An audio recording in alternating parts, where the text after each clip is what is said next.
আলাইকুম। তো প্রথমে আমরা নিলাম একটা পেনের ভেতরে নিয়ে নেব আমরা 3 থেকে 4 চামচের মতো চিনি। তো এটাকে আমরা হালকা করে ভেজে নিব। নিয়ে নেওয়ার পরে আমরা সুন্দর মতো ভালো করে লাল লাল হওয়া পর্যন্ত ভেজে নিতে হবে। এটা আমরা একটু টাইম নিয়ে করে নেব। তো তারপর দিতে হবে দুধ। দেখুন এই টাইপের একটা বাবল টাইপের ফুড উঠবে, কারণ চিনিটা ভাজা হয়ে গিয়েছিল। তো এটাকে আমাদের ভালো করে নেড়ে চেড়ে নিতে হবে। দেন আলতো হাতে কিছুক্ষণ টাইম নিয়ে আমাদের নেড়ে চেড়ে নিতে হবে। তো এরপরে আমরা অ্যাড করে নেব এখানে ফুড কালার। এটা আপনাদের কালার অনুযায়ী করে দিবেন। তো আমি এখানে ইয়েলো টাইপের একটা কালার নিয়েছি, অরেঞ্জি টাইপের, ইয়েলো আর অরেঞ্জ মিক্স করে যে কালারটা হয় আর কি। তো তারপর দিয়ে দিলাম আমরা কিছু রুটি সামান্য পরিমাণে। এটা দিয়ে কিন্তু রুটি দিয়ে আজকে আমরা সন্দেশ টাইপের একটা মিষ্টি বানিয়ে নেব। তো ভালো করে আমাদের নেড়ে চেড়ে নিয়ে নিতে হবে। যখন এই টাইপের হয়ে যাবে তখন এটাকে আমাদের হালকা করে ভালো করে নেড়ে চেড়ে তারপর সমান করে নিতে হবে। এটা কিন্তু একটু আঠালো টাইপের থাকবে। আমরা যেহেতু রুটির কণাটা নিয়েছি তার জন্য এটা কিন্তু ভালো করে মিশে যাচ্ছে না। আপনারা চাইলে রুটির কণাটা স্কিপ করে নিতে পারেন।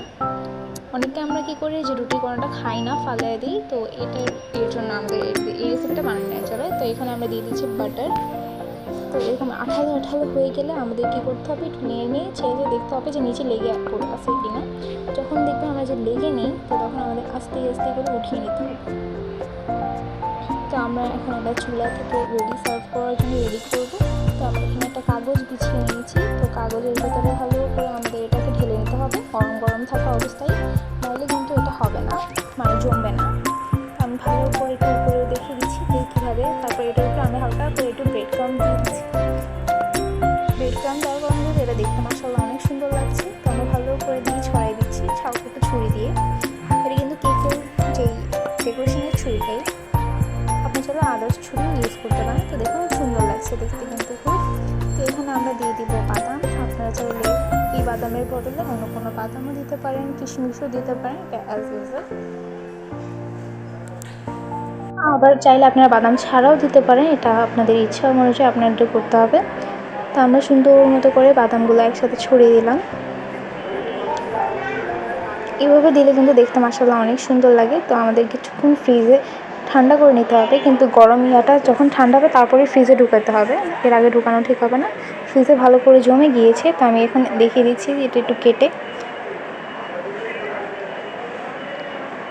তো এটা একটু যখন একটু শক্ত হবে তখনই বের করবেন, শক্ত না হওয়ার আগে কিন্তু বের করবেন না, কারণ শক্ত না হলে কিন্তু এটা সুন্দর হবে না দেখতে। আমরা কিন্তু প্লেট থেকে আস্তে করে ছড়িয়ে দেন এখানে সার্ভ করছি।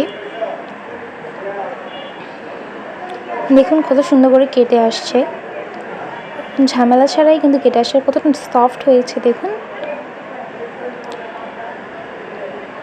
বাদাম দেওয়ার কারণে কিন্তু লুকটা একটু সুন্দর, অনেক সুন্দর লাগছে। শুধু না, কেউ কি বলবে এটাকে দেখে যে এটা পাউরুটি দিয়ে তৈরি। তো দেখুন আমি সামনে এনে দেখিয়ে দিলাম। তো আজকের ভিডিওটা এই পর্যন্তই, টাটা।